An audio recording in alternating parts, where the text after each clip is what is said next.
I'm Marian Ann Montgomery, and as soon as a few people get in their seats, we're going to turn the lights down and move forward. But before we do that, I do want to hold up the Miss America Fashion book, which Mary Ann Bridges brought for me to autograph today, and it is, at this moment, really at lunchtime, being given an honor by the Texas Association of Museums at their annual meeting, which is being held in Waco this year. I have no idea what it won, but one of our former graduate students is accepting the award, so this afternoon we should know something. Hopefully she'll be able to text us. So, I'm very happy to have that out. And you know, it's also kind of fun. The pageant people have kind of gotten onto it, and they said, one of them posted on Facebook, this is exactly the book I wanted the pageant to do for their 100th anniversary. So that helped us with a few sales too. Okay, I think it's time to turn the lights down. Christabel, please. We have a new person working in the back this morning, one of our very, very, very good visitor services people, and we're happy to have her here. My name is Marian Ann. I use both words. It's weird, but there you have it. That's what my father decided I needed to be. And so today we're going to look a little bit at the Gilded Age. And since we're all certain that spring is just around the corner, despite the weather yesterday and today, I thought we'd look at some spring things too. At least the kids were ready to do that. And much of what you're seeing here, actually almost everything, was picked out by the students in our graduate and undergraduate program that work in the clothing and textiles division. So we get a theme going, and then the students go and search, and sort of like, let's see what we can pick to stump Dr. Montgomery with. So it's kind of a fun adventure on both ends. One of the things I've been watching recently is the current HBO series by Julian Fellowes. So this is his American version, kind of, called The Gilded Age. And it's gotten me to thinking about sort of what we have in our collections. Now this series showcases two warring factions. The new money coming into New York and the old money. The Knickerbockers, the old New York money, and the new money that was created after the Industrial Revolution and the Civil War, with the advent of the railroads, merchant classes with department stores and that sort of thing. Carolyn Astor's conception of society was one that would endow American society with a tradition and a sense of noblesse oblige. So she was about, let's take our money and do good for our country. Now, that was the first part of the Gilded Age. Then there was a second part that got a little more rambunctious and had all kinds of bizarre festivities going on and dressing animals for parties and all sorts of things. It made it very clear to people like Thorstein Veblen, who wrote him and other critics, that maybe it was time to rein in all this money.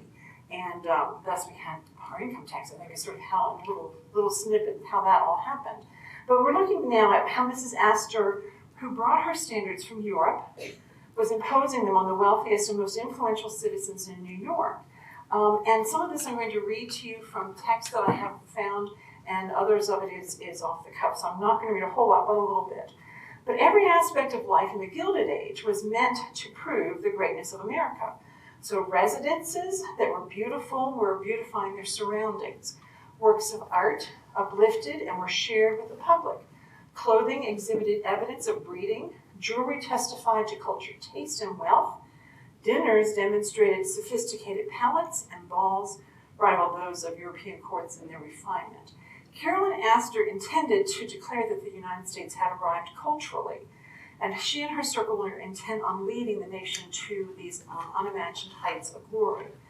So each week when they have done the episode, there's also been a podcast, and afterwards, where they discuss what happened, and they bring in a lot of the actors and a lot of the crew to talk about their work on this. And many of them talk about the books that they read in preparation for doing this. And actually, everything I've seen on this series has been right on target from my knowledge, except I do think there are a few zippers in the backs of a few dresses that don't belong there because the zipper had. So the one that I'm reading through right now is this one, The Court of Mrs. Astor in the Gilded Age, New York. It's actually A Season of Splendor by Greg King. And so there are many things that I'm going to be quoting to you from him. He says that in society, that was really driven by and devoted to women, but the gentleman really made an impact other than Ward McAllister, who was Mrs. Astor's major domo. So the American man was prepared to lavish his fortune on his wife, perhaps because he didn't know what else to do with it, or her. But he was prepared neither to share her interests nor admit her to his own. So you can think, remember all the men's clubs that proliferated at that time? Absorbed by his pursuit of power, he asked only that she remain in her own sphere, creating for herself whatever kind of world she chose, provided that others found it enviable. So that just sort of puts the man, okay, that's where he is. And so much of this is really about the women. Here in this image from one of the early episodes, in yellow is the woman that portrays Mrs. Astor. She's in yellow, and she was the one who set the society rules, who was in society and who was out of society. And of course, those that were in didn't want to give up their seats to those that were newcomers, and the newcomers wanted in. And so this series follows that money in the family and how attempts to break into this society were successful in some cases and not so successful in others. But what about Mrs. Astor? How did she do this? Well, that's another story, but she was very much in charge until her husband died in 1892. And this series takes place prior to that. And actually, we talked about Seven Spears. He didn't care what she did because he was on his yacht and she was not. And so she ran New York. He had the yacht, which was sort of called a pleasure palace, I believe, at the time. He died, and then one of their daughters died. And so she was in mourning and she was building a house. And so that really ended the era of the first era of the Gilded Age. When she came back in to be a hostess and resume her position about 4 years later, she found that she had many rivals, some of which included Alva Vanderbilt, who's represented in this series by Mrs. Russell. And so she had to figure out how to navigate that new work. But actually, this was the time when the new people really started doing frivolous things that caused Thorstein Veblen's book, The Theory of the Leisure Class, which really punctures the image of the Gilded Age. So we know that happens later. Not going to get into all of that right now, but so I also want to mention, interesting, not worshiping it. We know what happens later. It becomes less important later on. So what did Mrs. Astor wear? I think this is one of her pieces that's at the Metropolitan Museum of Art. It's a gown from the House of Worth. Many of you know the House of Worth was Charles Frederick Worth in Paris. He actually was a Brit who went to Paris and created really the most important house at the end of the 19th century, and every American woman wanted to be dressed by him. And American women, they commented that European women, when they went to the Paris Couturier houses, were like, okay, how much is this going to cost?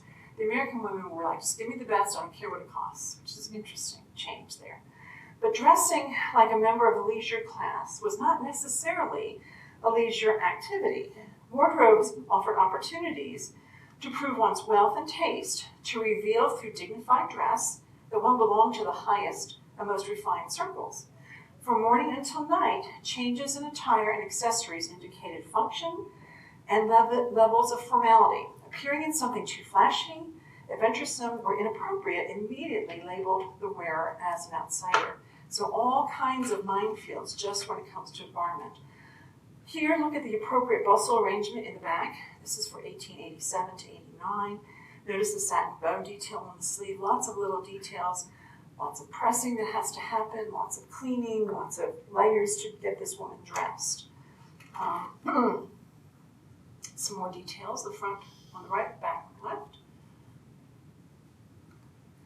Here's an evening dress from that Metropolitan Museum of Art's collection, also probably worn by Carolyn Astor. Well, now there's a difference between an evening dress and a ball gown. There's a difference between a day dress and a walking dress. There's a difference between an afternoon dress and a tea dress, and all of those were in a woman's wardrobe. Now, the people that these characters represent would have known the differences between those dresses. We're not going to go into that today. That's a whole come and see session down the road, maybe. We're thinking about doing a 19th century exhibition in 2024. And if we get the grant money to do that, then we'll get a little more detail about what's the difference between an afternoon dress and an evening dress. What's the difference between an evening gown and a ball gown? But the characters that are represented here on this slide, they all knew those differences, just like you and I know the difference between a golf shirt and a t-shirt. So it's just part of the language of the time at that time. Fashionable dress set Gilded Age ladies apart from their rivals, according to the book that I've been reading, and ranged from morning clothes, day dresses, evening gowns, and ball gowns.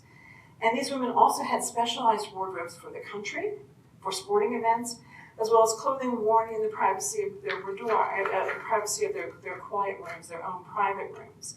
Social critic Thorsten Veblen said that such clothing could convey the impression that the wearer does not and cannot habitually engage in useful work. The more extravagant the ensemble, the more desirable it was deemed by these women. So they wanted to look like they couldn't do work because they didn't really want to. They had a whole bevy and army of servants to do that. Society women might change their clothes 6 or 7 times a day. Think about that. And it's not as simple as putting on this dress this morning. It's the bustle, it's the crinoline, it's the corset. And many of those pieces you couldn't fasten in the front. They had to have a lady's maid or someone to help you with the back. And each season, of course, you had to change your garments. There were many layers to put on, closures a woman could not manage by herself. There were few articles of feminine clothing that did not call for the assistance of a lady's maid each time she changed her clothes. If you watch the series at all, the lady's maid that Mrs. Russell hires, she hires because she wants her to help her know what is appropriate to wear and what's not appropriate. And in one of the early episodes, they're dressing and she looks at the lady's maid and she says, "Is this okay?" She has lots of jewelry on and other things. And the maid says, "Oh, maybe that brooch needs to go away. It's a little too over the top." "Oh, yes, of course, we need to get that off." So there's a very wealthy woman taking the advice of her lady's maid that was certainly not paid a whole lot, but who knew what should be worn and what shouldn't be worn because that's why she was hired. The Gilded Age's woman, society's women need for assistance served to underline her status.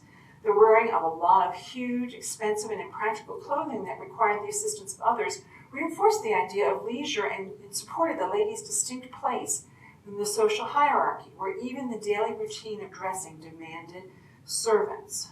Women showed their status by what they wore and how they also decorated their houses. So, here we are.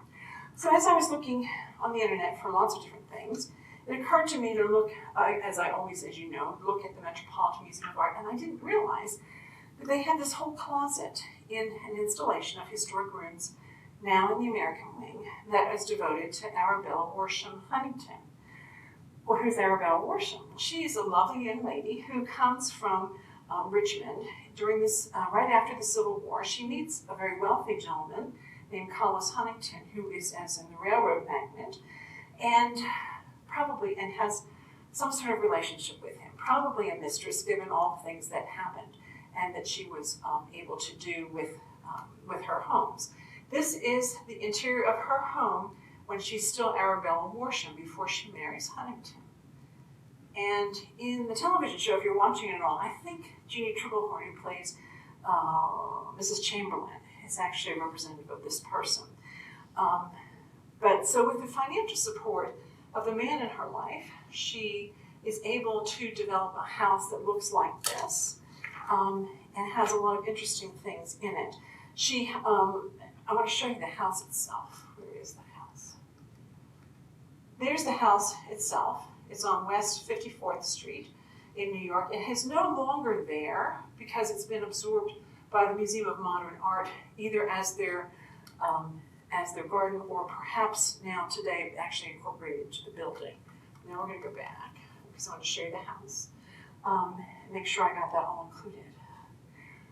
The gentleman brought her this property and she gutted the exterior shell and set about having luxurious interiors. So think about this being just the closet of her house. Look at all that decoration.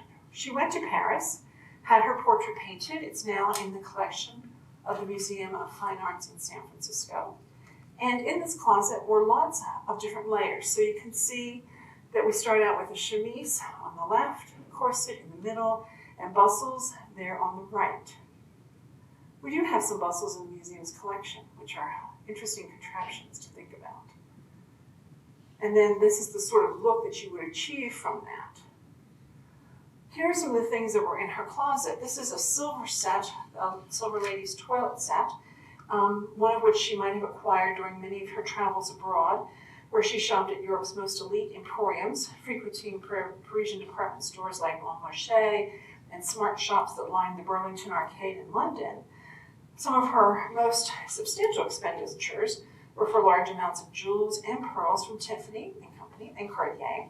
And the silver toiletry set that you see there has combs, hand mirrors, scissors, a needle case, and a darning egg. I'll bet you anything that she wasn't using that darning egg. It was her ladies who was using that darning egg. After one particular trip abroad in 1902, she returned to New York with a new cachet of gowns, jewelry, perfumes, and rugs valued at over $2 million in today's currency. It was kind of a fun shopping trip, don't you think?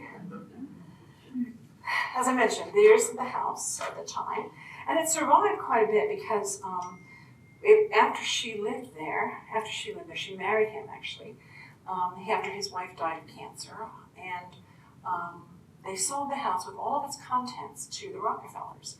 And the Rockefellers lived there until the house was taken down in the 1930s, which is one of the reasons that it's related to the Museum of Modern Art, because of the Rockefellers' involvement on the board there. So here is a little bit about what the interior looks like, the clothes closet here. And here you can see the real detail. It's satin wood and dark purple heart woods used to create intricate marquetry and geometric patterns and motifs. There even were sewing implements in some of these carvings and hairdressing tools, as well as jewelry. And here you can see at the lower part the swags, and you can also see the cherub's heads here, the swags, and these wonderful rosettes, all carved in a closet that only she saw and her maid. Here's another side of that room. Full-length mirror here. Check the ensemble.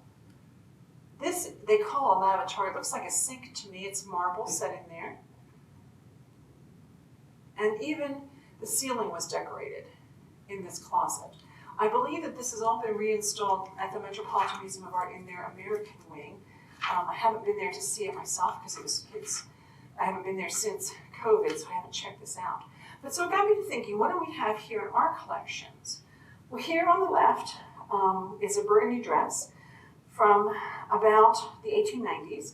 I think it might have been from Pennsylvania. It came here with Scott Wilson, who was a football coach for Lubbock ISD. It came from his mother's estate. And the family, he was born up in Pennsylvania, so I'm assuming that's where this came from. It dates before his mother's time. But here is, on the left is our piece. And you'll see it on stage in a minute. And then on the right is a piece very similar in style that is from the Metropolitan Museum of Art's collection, designed and sold in America in 1893. So that pretty much dates that piece for us. Another piece, so that's high society. Well, what about the ladies that maybe were on the farms? Well, here's a homestead wrapper dress from 1887. It is of watered or moire fabric, printed with a floral design on black cotton. It was worn by Lena Tennessee Dobbs Jewell, who lived from 1846 to 1898. She had an interesting life, being born in Arkansas. She came to Texas by 1871, and she was the mother to 7 children, 6 of whom made it to adulthood. She died fairly young. She died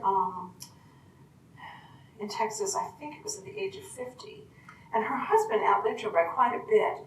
He worked, of course, in ranching in the area out here, and he died in Mexico in 1912. There's got to be a great story there. I just don't know exactly what that story is. She and her husband were some of the founders, first Anglo settlers of Deaf Smith. Am I saying that right, Deaf Smith County? Good. Okay, thank you, Carolyn.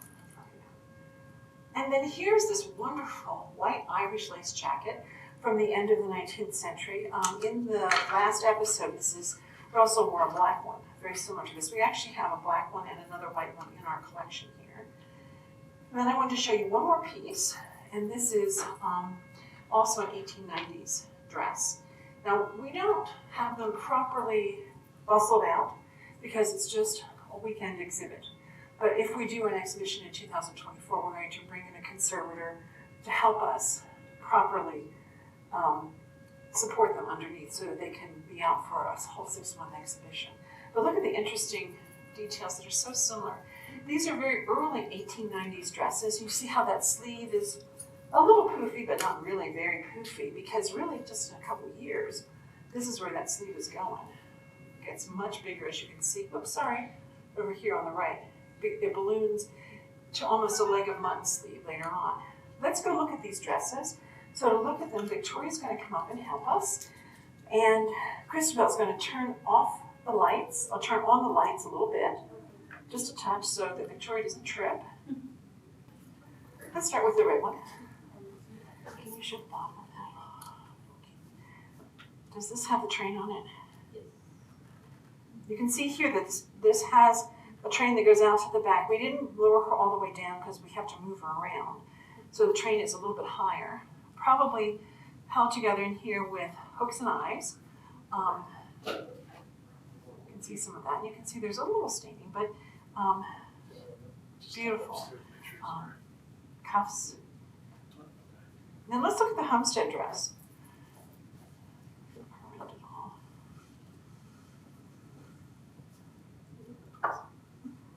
There are lots of pleats back here to provide for a bustle, which we didn't actually put on, but there's quite a bit of fullness here.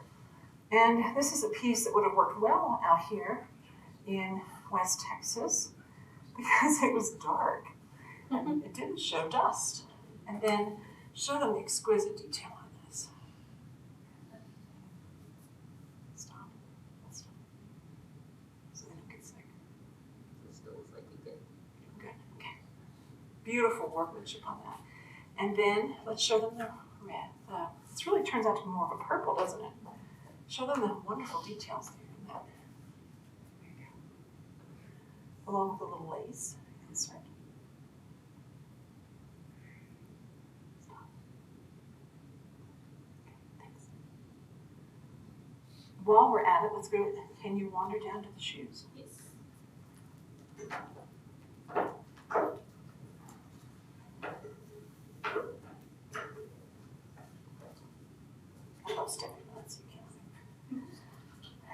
So this pair of brown suede shoes, high top shoes from the late 19th century, worn by a woman, are one of the earliest pieces that came into the collection in 1943, before all of you were married, right? Before all of you were married, I think. Certainly before I was born, and before Victoria was born. This pair has wonderful details to it. And this was worn in Brownfield. And I'll tell you a little bit about the woman who wore that. Some of you know the name Roscoe Wilson. It was worn by his mother-in-law, who I don't believe he ever met. He never met her, but it was worn by her. Now let's look at some hats. A beautiful brown fay. And then this fun piece may have been a reproduction. We're not quite sure about these two pieces. But these are our 19th century pieces we thought we'd pull for you to see. Show them the derby hat. I looked everywhere for a picture of Miriam Brooks in the Gilded Age in her wedding hat and couldn't find one, but this is very similar to it. And then the ladies pulled two purses. One, show them the beaded purse first. Beautiful beading on it.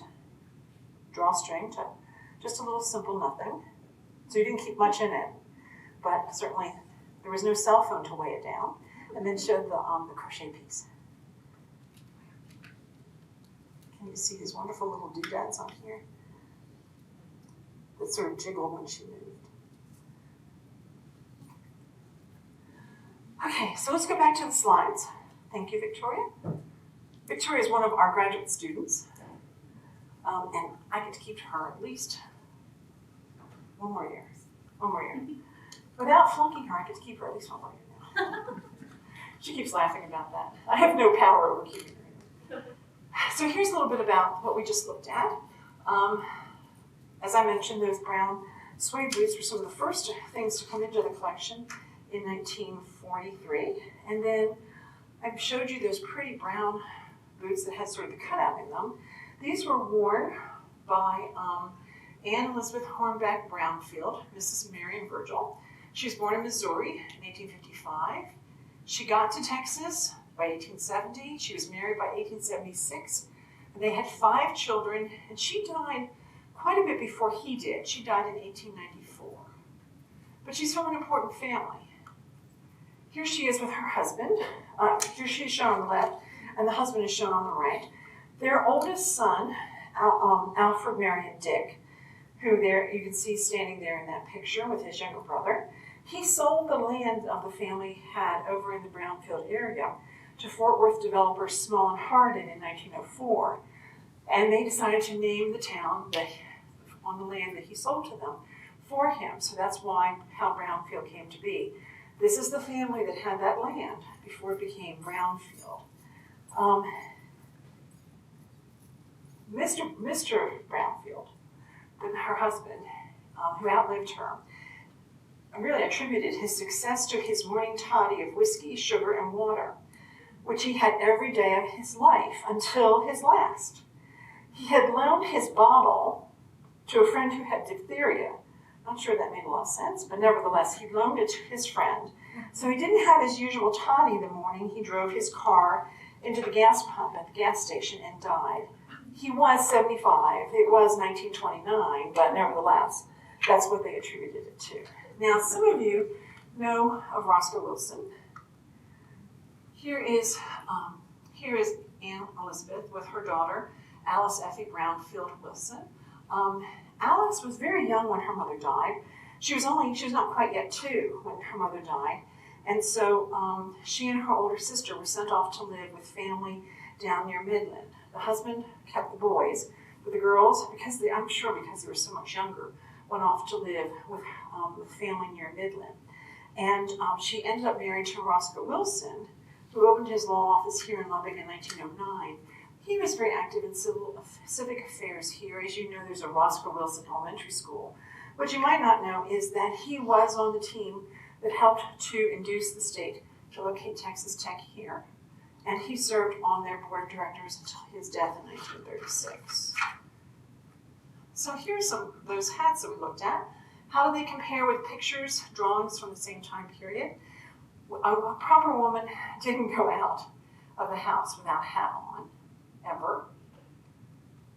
Even those of the servant class were wearing hats out and about.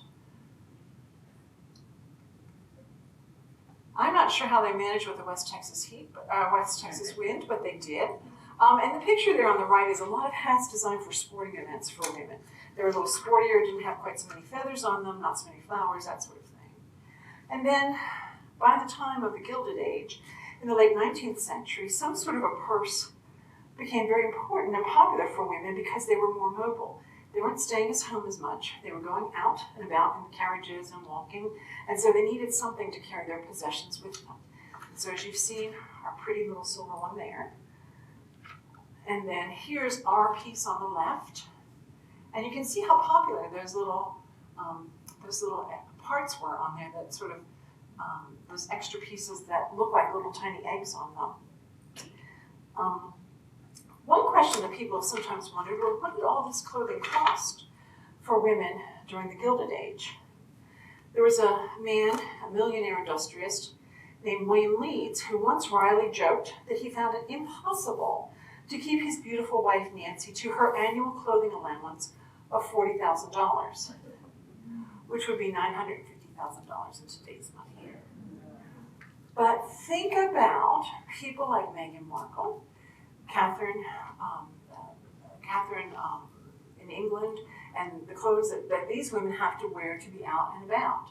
You know, that's sort of the level that you're talking about, although in those days, it was a whole entire group of people that were doing that sort of thing. So one of the things we haven't looked at very much in At Come and See ever have been dolls. And why is that? Why is it that we've never pulled dolls out? Well, I'm not an expert in dolls. But more importantly, the students have been don't get me near those dolls. I think it's the horror movies that have come out with the crazy dolls in them. Because, it's just all across the group that they just don't want to get me near those things. No. And so we haven't, since the kids pull them out, they come and see things, we just haven't gone there. But because we've been trying to photograph everything in our collection so that we can get it up online for people to see, one of our students has been working in the doll collection and taking beautiful pictures. And so she selected what we would show you today. And in doing so, I learned some very interesting things about the dolls. This first doll is a composition doll with painted eyes and features, white china faded hands, real hair, which I think also freaks them out, and it says a tiara of rhinestones. But what I found really most interesting about this was the idea that it was dressed in the style of the 1830s. And so I started doing a little bit of research about that and learned some very interesting things and made a new friend. So here is our doll on the left, and here is on the right is the picture that this dress is based on. And it is based on a fashion plate from 1832 that was published in Germany in the Wiener Modern. And you can see how carefully the person who made the dress for this doll really looked carefully at these details here and how she reproduced them over on the doll that we have. And so I started asking questions of, who is this woman? And it turns out that her daughter is here today. And I'm going to tell you a little bit about her in a minute. But I have some pictures to show you first of, see these wonderful sleeves and these drawings? That's what they were wearing in the 1830s, called gigot, G-I-G-O-T, or balloon sleeves. And just so you don't think that they were just doing it in pictures and drawings and no one actually wore them, here's a walking ensemble from the Metropolitan Museum of Art's collection. So here's Esther Lloyd Jones McMurtry. She's the woman who made these dresses. She made this one and another one I'm going to show you today. She was a good friend of the founding curator of this collection, Betty Mills. She, apparently they talked a lot about dolls, according to Pat Grapp, and about dresses for the dolls. She did a lot of research about the dresses that she made for the dolls in the collection, and she was married to Hoyce McMurtry, who was one of the architects that designed the Mahon Library, and he also helped to design this building here. I imagine it's the early wing, not the later one. But she also and her daughter Catherine is here today. She's going to raise her hand. She's right down here. So you right there she is. So I've made a new friend, and we're going to spend some time chatting about her mother and Betty and what they did here. But another thing that Esther did was that she created Prairie Dog Pete, which was the first mascot for Lubbock. Isn't that great fun to see the connection there? She was a volunteer expert at the Texas Tech Museum, specializing in dolls and period costumes, and she also served as the Women's Council president. It was so helpful in raising money that brought in some of the beautiful pieces that you've had a chance to see. Here's a picture of her a little later in her life, and there she is. There's another example of Prairie Dog Pete and what he was doing, and sort of a cute character that I never knew about until I came across her work. So kind of a fun little diversion here. So another one of the dolls in our collection is this doll from about 1900. It's marked Germany 370. It was a gift to Carol Krugerlin. Now I put Carol's life dates up there. You can see she was born in 1925. So probably this doll was not her doll. It could have belonged to her mother, who was born in 1900. That would make some sense. Or it might have belonged to someone else. Or she might have just collected it because she liked dolls. Who knows what the story is on that? I'm sorry. Mrs. Lane did give many dolls to the museum. Some clearly she played with. One Shirley Temple doll came in with dresses by her grandmother, and some show a lot of wear, so Carol obviously did play with them. But Carol and Bobby only had sons, I believe, and so any wear on them would have been from Carol. But it's difficult to know, because I really just don't know whether she was also collecting dolls that were of this age or if it belonged to someone in her family. Another doll that we wanted to show you, and one of the reasons I'm showing you them this way, is because both of these dolls have eyes that open, but if you lay them flat on their backs, their eyes are closed and they look really gross. So when Victoria comes over, I'm going to carefully handle them and open their eyes hold them so that you can see them. This doll has a bisque head by the Armand Marcel family company, which is out of Germany. It's a very well-known company for making doll heads. They made bisque doll heads. They did not make the bodies, but they made a lot of bisque doll heads, and they had two models. One is this one, which is this one is 370, I believe. This is a 370. The other model was a 390. They also made a lot of baby doll heads, So these adult dolls are very popular today on the antique market, but they're a little more rare than all the baby dolls that they had. It's hard with these googly-eyed dolls because their functioning eyes are challenged. Our dolls downstairs, if you came through the collection, you'd go, why are those dolls turned upside down? Are they in timeout? I mean, they're all laying flat on their tummies. And that is so that the eyes survive. The joints in them and the bands in them wear if they're open.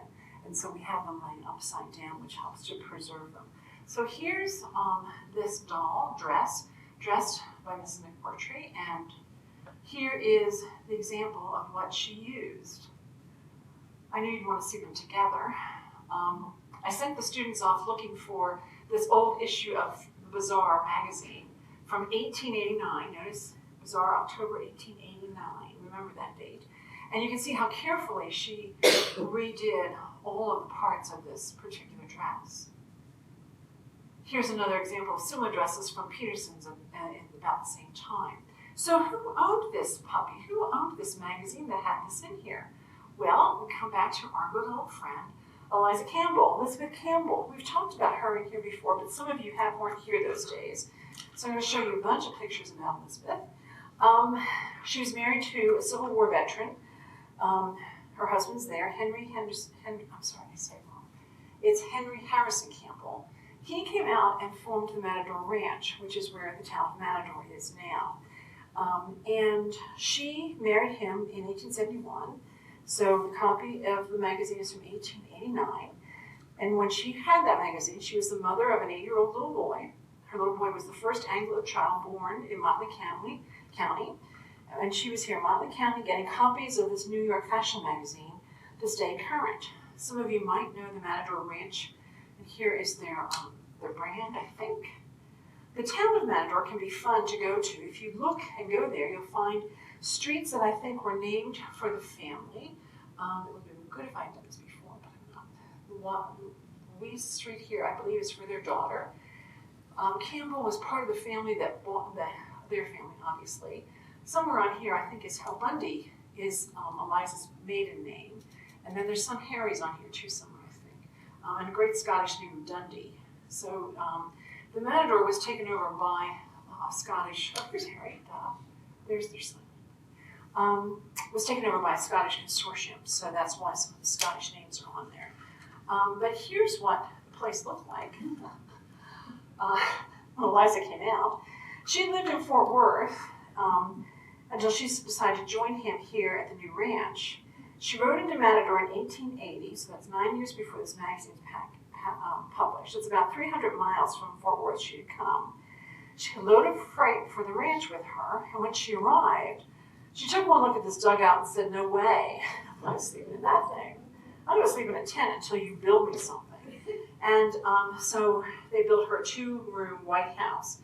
There was then to that 2-room white house that this magazine was coming. So here's some other pictures of the ranch that are in the collections of the Amon Carter Museum. Imagine the dresses. Think about the other people that are around her at that time. This is, of course, Juan Parker. He came to visit at one point in time, early in the 1900s, and he came with his wives, who you can see here. And we know the whole story that when he went onto the reservation, the Indian Affairs person said, well, Mr. Parker, you can only bring one wife. And he had several. And he looked at the government agent and said, fine, you tell him. Clearly he got to keep some. Here he is again with some of the men. I just think it's great to see these pictures and to think about the women in these fancy dresses. We're thinking about fashion. Here he is with his wives on the carriage. Some of his wives. I don't think this is all of them. Just the ones that came that day. Here is a woman on horseback. Some of the buildings that got built after that dugout. Anyway, I just thought it was kind of fun to look at all of that and think about that in comparison to fancy women's dress. This doll is a real joy. She also has an Armand Marcel 370 bisque doll head. She has blue eyes, natural lashes. She has beaded moccasins because, I don't know why, because it doesn't really seem to go with that. The students were like, what is it with these beaded moccasins? She was from Oklahoma. The doll was given to a woman, a little girl. Her name was Sammy Ruth Yarborough, who married Mr. Posey later on, but she was given this doll on December 25th, 1907 in Carnegie, Oklahoma, at the church there. It was part of a church party. That was her gift. And it's actually written on the doll, the date that she got it. Here's what Carnegie looked like a few years later. I don't know if that's the church. I doubt that it is, because she described it as a little country church that looks a little more grand to my mind, but that is Carnegie, Oklahoma. So there's something to see. Okay, and then we get to Mrs. Bates' collection. Mrs. O.G. Bates, who I think is Ethel Bates, gave us 100 dolls. And Mrs. Bates seemed to be interested in collecting dolls of all sorts of nationalities. So we have Scotsmen, we have a matador with a bull, we have a Mexican mask maker, we have a can-can dancer, we have a mountain climber, we also have dolls that were dressed like Buffalo Bill and Florence Nightingale. In that group of pieces, though, is this black, it's called a salt and pepper shaker. I don't know how it works. They're attached. You can't move one without the other. And her head has little holes like it was, but there's no way it could have been used because of the size of it. And you'll see that in just a minute. So when we looked at this, the student that was working on this has been very sensitive to how we interpret our pieces that belong to people of color or that come from that community. And so we talked quite a bit about this piece and how do we bring it up and how do we talk about it and how do we look at it. Well, look at these dolls. Look at their features. They are clearly of the black race, but they're not exaggerated features. And these women, these dolls are dressed to be a very prosperous couple, as compared to some of the black Americana that is a little more, that people criticize a little more because of their servant attire and their features that really are exaggerated. So we brought them out to show you, thinking that they are good representation, and hopefully you'll think that as well. I'd love to have a conversation with someone in the black community about how appropriate this is, but that's not going to happen this morning. So let's move on to another thing. And this piece came in, which is great fun. It is made of feed sack fabric, so that's why it came to us, because it has feed sack in. But also, it arrived, unfortunately, too late for the needlework exhibit, but it is a needlework toolbox. And it is designed to hold your little tools and have lots of places for it. So let's put the lights back up and let Victoria come. Christabel, could you change, please, to the other system? And we'll look at dolls, and we'll look at this wonderful little needlework thing. Well, we can start there and come this way. Okay, good.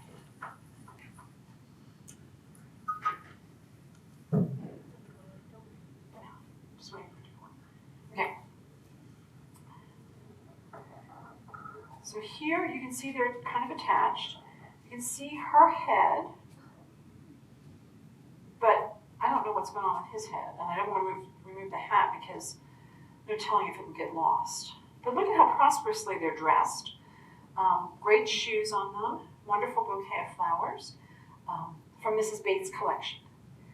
Show them the moccasins on this little girl. Can you see her moccasins? We aren't quite sure how that relates to this doll. And then show them the beautiful face on this. Isn't she just stunning? This is a Bisquet doll, as I mentioned, made in Germany. They're very famous for this style. Then this is one of the dolls that, this is military dressed.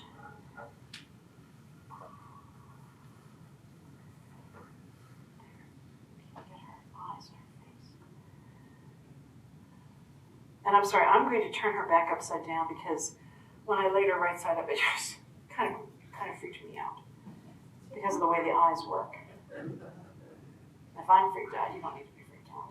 But look at the wonderful details on this dress. All carefully worked on by Miss McMurtry.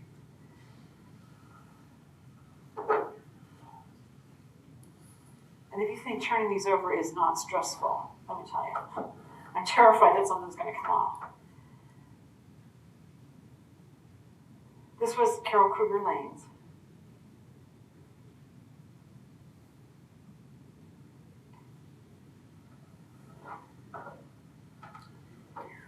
then this is the other doll.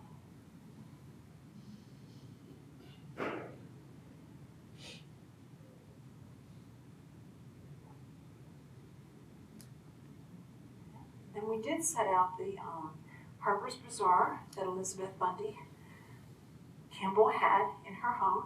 This is the dress that Mrs. Marjorie reproduced. And then here's this fun little piece. So the top opens up. You can store things down in here, all your needlework. And then there are little pockets for scissors and needle packets, things of that sort, on all four sides. And this is a piece we chose to put on the back of our new Come and See card. So you'll have a little picture of that to take home with you if you want. Thank you. Oh good, we're going to have plenty of time to talk about quilts today. Sometimes the quilts get short shrift. Oh, I forgot about the dresses. Next. Okay, well maybe not yet. Moving on to the 20th century dresses that sort of talk about springtime. So on the left side of the stage, your left side, we go to the 20th century. This is a 1930s shirtwaist dress, beautiful colored prints. We thought it just spoke of spring when we got it out. It was worn by Kate Ridley Vaughn Brooks, who was a woman who graduated from college in Cumberland University in Lebanon, Tennessee, excuse me. I've been here way too long. She graduated in 1906. So think about that. Think about what it was like going to school for her in Cumberland University in Lebanon. She married John Finney Brooks, and they were very active in Norman, Oklahoma, where her husband was the first professor in University of Oklahoma's engineering school, and eventually he was the director of the College of Engineering at OU. This dress is from the 1930s, so she would have worn it as a professor's wife in Norman, but she also was very active giving readings. And she was involved, in fact, to the point that she was on the first live air broadcast of radio station WND. So she was pretty special, pretty active. She also taught elocution at the University of Arkansas, and she lived until 1973. But it's a real beautiful piece, and when the lights come up, you'll be able to see that a little bit better. And then this just said spring to all the ladies, too. This is a Don Miguel dress of California. They were very well known for dresses in the 50s, and this was worn by Hazel Waltis McPherson Shealy, born in Cleburne, graduated from Crosbyton, and then went on to a business college, married in 46, right after the war. And then she worked at a number of places, and I thought it would be fun to list all of them: Bourne Drug, Woody Tire, James A. Whiteside, J.W. Chapman and Son, J.P. McPherson, Lone Star Trading Post, and the Plains National Bank, because those are perhaps companies that some of you are very familiar with. Her husband died of a heart attack in 1960, and she lived quite a bit after. She lived a long time after that, but he died shortly after she would have been wearing this dress. Look at the wonderful fullness of the skirt from the 1950s, and it looks like it would be just a great fun dress to wear in the heat of Texas here. The girls were also entranced by this pretty little white organdy strapless formal with a little over bodice on it, with beautiful embroidery. Now this was done by Helvina Barberi, which is a designer who was a maker of evening dresses and formal gowns from the 1940s until at least the 1950s. And she was very well known for her embellishments, including embroidery, which you see on this piece in many lovely places. And then a little later piece, but still very springy. This piece was worn by Mrs. Forrest for the marriage of her son. This is Louise Forrest, Mrs. S.S. Forrest. She wore it when her son was married on June 13th, 1970. So it's, again, a very springy, kind of beautiful dress. Can we bring the lights up so that Victoria can show us those pieces, and then we'll do the quilts.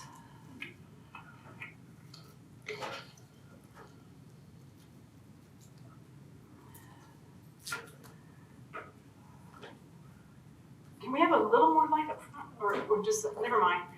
You just solved it. Okay, behind you. Yeah.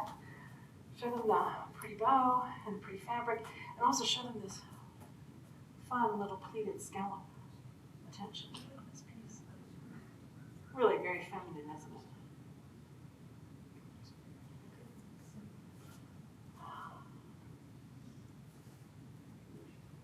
nicely fitted bodice with an interesting interesting collar treatment to it. And of course, for the 50s, it was a fitted skirt with a fuller skirt, a fitted waist with a fuller skirt.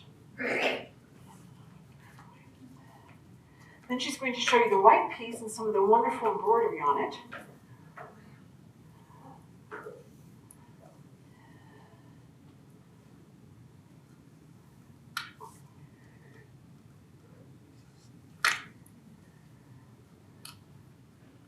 Okay, stop. Good job. And then the yellow dress has some interesting applique work on it. I think on the skirt. There you go. I'm sorry, you had it. I apologize. Some nice little white details on that.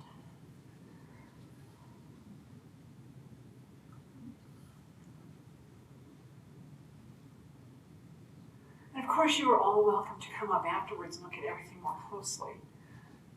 Victoria, I think we're ready to go on when you are.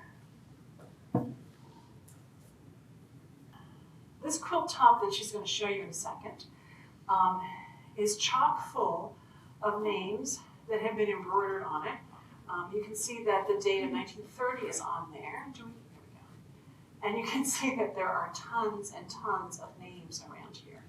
And as someone said earlier, well, they aren't just inked on, they're embroidered on with red embroidery floss. Can you show us one more? Oh, I see. Yeah, just show us one more and then we'll. And this is going to require quite a bit of research on our part. We're not quite sure all of the information about it. But thank you, Victoria. Now we'll shift back and go back to the presentation. Christabel. Here we go. The quilt that we have pictured there on the right is from the 1930s. Obviously, you saw 1930 on there. It has the names Cherokee, Llano, and Brady, Texas on there. And as you can see, there are lots and lots of names on it. I'm showing you on the left of the screen another typical fundraising quilt. And this one is this is a detail of a quilt in the collections of the International Quilt Study Center and Museum in Nebraska. And these were typically fundraising quilts for which each entity paid a standard amount for the privilege of having their name included on the quilt. The piece from the International Quilt Study Center was from Fort Scott Methodist Church, where it was a fundraiser, and whose funds were likely then used for some aspect of church work. So what about our piece? Well, here are the towns that are named on this quilt. Brady, Cherokee, Llano. I did a MapQuest kind of look at it. It takes you about an hour and 15 minutes to go from Brady down to Llano. So how are these people connected? Well, actually, we don't know yet. But how will we research this? Well, first, what we will do is that the students will go through, and for each block, they will record every name on the block, which is always a fun thing to do because they have debates about how things are spelled. It's always entertaining when that happens. And then we'll start trying to see what the connections are. We'll run the names probably through Find a Grave to see if we can figure out dates. So if someone's name is on a quilt, well, it couldn't have been made before they were born, and probably not made after they were born. But this one already has a date of 1930 on it. So what else can we do on this? Well, one thing to do is to figure out how these towns are related. Could this be a church fundraiser for Methodist churches in all three towns, or Presbyterian churches in all three towns, or Baptist churches? I don't know. Is that a possibility? And that might be something we would research on newspaper.com. So there's a lot of work to be done on this, but I wanted to share it with you because it's really rather remarkable. And it's actually so big that we had to fold some of it back because we couldn't get the stand up as high as we wanted to show you the whole thing, but they're all similar blocks. So speaking of fundraising quilts, I'm sure some of you wonder how the Great Fisher Quilt Auction went. And so here are the numbers for that. We did very well. Not every last bit of expenses taken out of that, but I think we came in at about $10,000, which is wonderful. So a huge thank you to Linda, but a huge thank you to all of those who bid, all of those who encouraged your friends to bid, and all of you that came to the live auction. So thank you very much for your involvement. All of this money, as we talked about before, goes into the endowment that we're trying to build, so there's someone to hire in my position when it's time to retire. Now, the university has never said they're going to get rid of my position, but it's just nice to have a little money there to sort of encourage and make sure that that happens.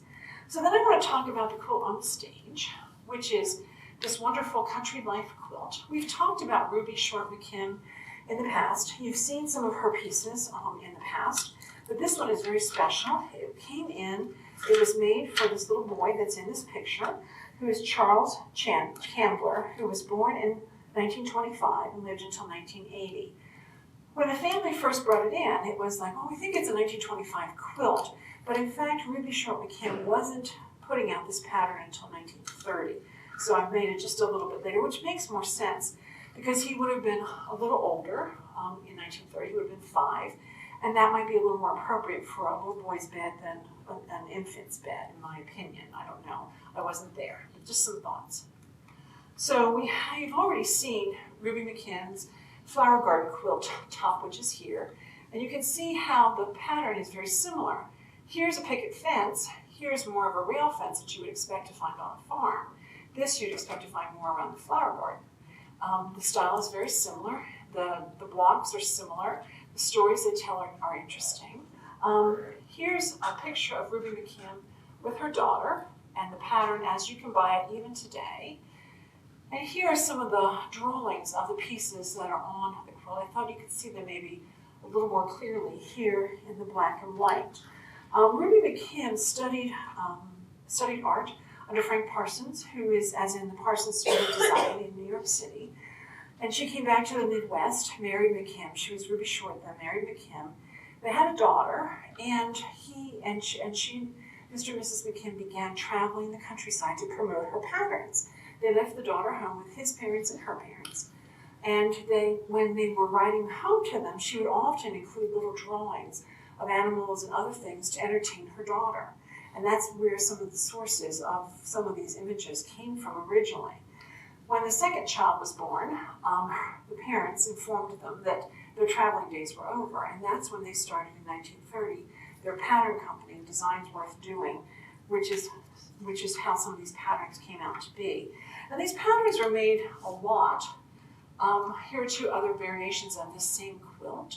You can see the difference between theirs and ours in different colors. And one of the reasons that these patterns were so ubiquitous across the country is that they were syndicated in newspapers. And so we know, when I did a quilt documentation in Abilene, a ton of the flower ones showed up. None of these beautiful little animal ones, the farm life, showed up. So really happy Judy Miller and her husband brought this piece in a couple weeks ago, and we're thrilled to have it here. And here are the pictures of the people that made it. So on the left is Hattie Eula Baker Smith, and in the center is Gladys Smith with Charles, who got the quilt.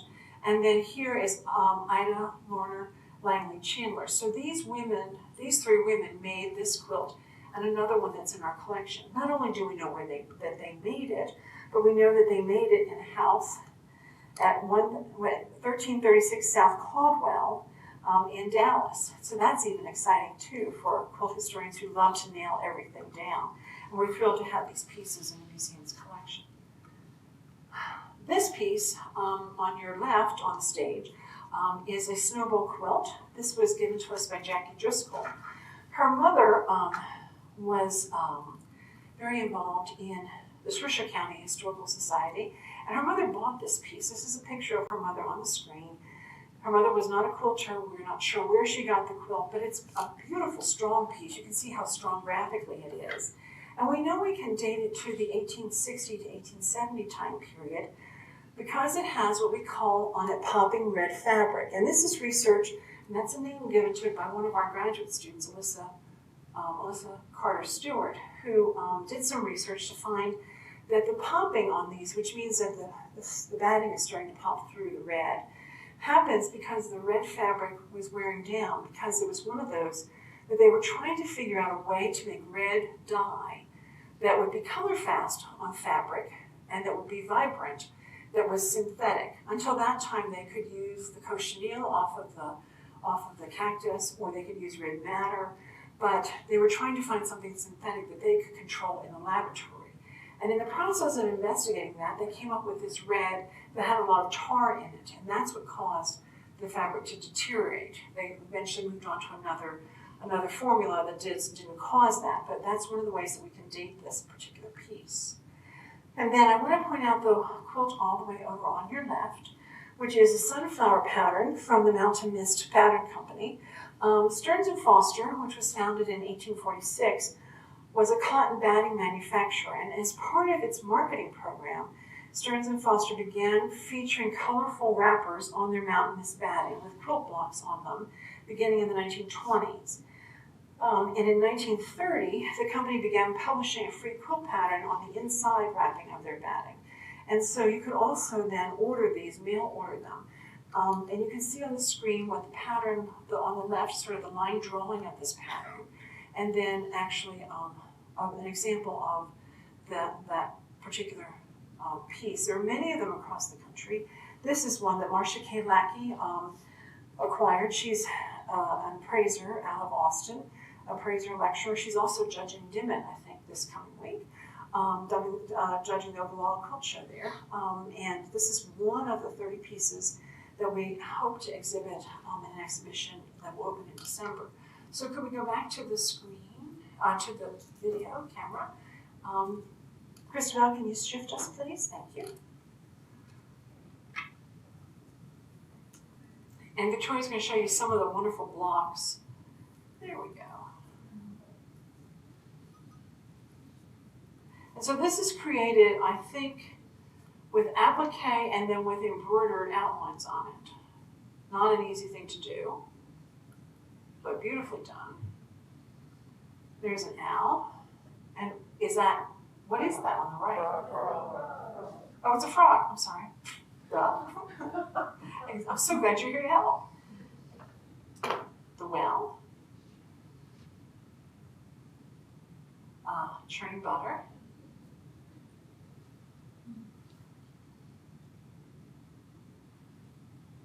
Not a lazy person.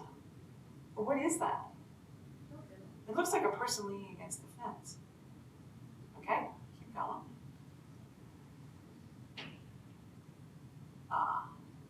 Our day would not be complete without a pig. You can see also as she's moving along the beautiful hand quilting stitches. Fishing. A. Okay.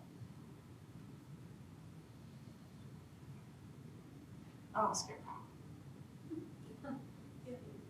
With a little crow sort of looking on. I wonder if that was in the original pattern. I have to check that out.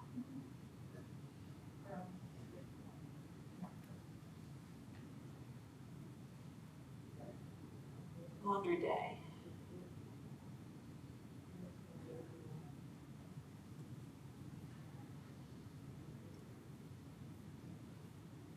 One more, and then I think we'll move on to the next. You can certainly come up and enjoy the rest of the blocks when the lights come up.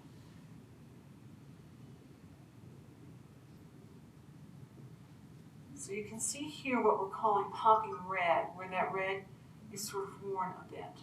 But look at the tiny, tiny piecing on the blocks on this. Just an exquisite workmanship. And then also look at the incredible quilting on that. It's very closely quilted, which is a good example of the sorts of quilting we see being done in the middle of the 19th century, because the women that were doing it had been trained as little girls to do needlework. It's not until the 1830s that we'd take the needles out of little girls' hands and send them to school to learn math and other subjects. And the needlework becomes a little less well done by women as they age from that group of women. And then show them the sunflower. Is Jackie Driscoll here today? She was supposed to be here, but I don't see her come in. What's interesting about the Mountain Mist patterns is seeing whether the maker actually followed the pattern or not.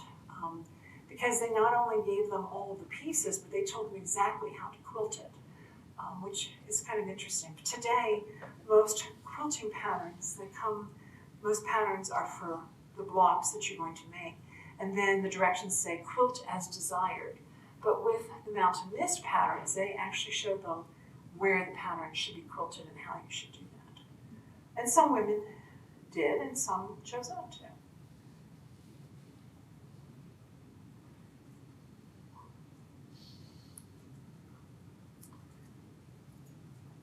Thank you, Victoria. That looks great. Can we switch, Christabel? Or you already have, you're ahead of me. Thank you. So, there are a few things coming up I want to mention. The Ogallala Quilt Festival is in Dimmitt next weekend, April 1st and 2nd. There will be a lot of wonderful things to see there, and a lot of wonderful quilts, so make the effort if you have the chance to get there. Then we're planning, the next exhibit that we're planning in the area where the Louise Underwood clothes are in our permanent gallery will be about clothing worn by students. So prom dresses, leather jackets, probably no uniforms, because we'll be saving the Texas Tech uniforms for the anniversary celebration. But the students have been having a grand time already. I can tell because she's giggling over there, looking at what we have. And I think it'll be, again, a little difficult to decide what makes it in and what doesn't make it in yet, because there's a lot to look at. And that'll happen sometime this summer. And then the exhibit of Mountain Mist will open in December. And then the Come and See schedule for next year has been established. Please take one of these cards. Christabel, can we go to lights, please? Please, or not full lights, but half lights. Please make sure you take one of these cards with you so you have it for next year's schedule. Of course, if you've gotten an email from me or I have your email, you'll get a reminder in the fall. But I did want to thank Misty New, who is here in the audience. She's here doing some photographing. She designed this. The fabric that is on the outside is from the Hillbilly Flower Company, and she did a great job with that. Plus, she used a font from some of the needlework samplers that we have to create the Come and See. And then on the back, you get to take a picture of the needlework tool, little chair that we have. So are there any questions? I'm going to shift to the last picture because I think it's kind of fun. I will tell you, somebody sent me this picture and said, don't you want this quilt for your collection? Perhaps this is not the best way to showcase your quilts to a curator. Although I do love dogs, and I do have a quilt reserved for my dog to lay on, but nevertheless. Any questions from what you saw today? Will you have any quilts in the name show? I will not, because I have been producing tops, but I haven't gotten into a long-run quilter. So not this time. But I'm hoping to have something for South Plains. Yes, ma'am. In your research on the Gilded Age, did you find out how much who were the designers behind it? Did the people participate who were buying, or is there a lot of research on that? The book that I'm reading does mention several of the designers. Of course, the ones in Paris were the ones that were sought after, and Worth, of course, would be the big one. But as you know, you must be Jane. Yes. Great to meet you. As you know, there were many designers in Paris at the same time that Worth was working. I didn't get into that today because I didn't know how much time we really had. Yeah. And I didn't want to run over. I just went, yeah, and so how much did the individual, the woman who wore them, weigh in on the clothes? Did you get that? That's often hard to find out. Just curious. Well, Worth really liked to be a dictator from the things that I've read. But obviously the woman did have an opinion about it. And I think it also depended on her self-confidence. How confident was she to go up against the designer and say, no, this is what I really want. So I think it's an individual case, but that's a very good question. And one that I'll have to be thinking of as we move forward into that 19th century exhibit if we do that. And that's an if, because it hasn't been funded, the grant hasn't even been submitted. So, other questions? Jane is a friend of Mary Ann's. Jane has just moved here from Los Angeles, and she works in the film and theater industry, and she still does, and she's in their guild, and I'm sure has all the inside scoop on the Academy Awards, but we're not going to bother her about that today. But we're thrilled to have her settled here in Lubbock, and hope we'll see her more. Yes, ma'am. Do you have any more dolls that you'll be showing in the future? Will we have any more dolls to show in the future, Victoria? I'm getting a no over there. Probably. I just haven't gotten into doing much with that. And honestly, and curators tend to show you things that they know, and tend to work more with the things that they know. And I'm not as good with dolls, although I certainly am not. I like them and I have them, and had them in the household, and have them on the doll that my father gave my mother. But I'm not sure. I'm hearing a no over here. But they, you know, the kids come and go. I stay.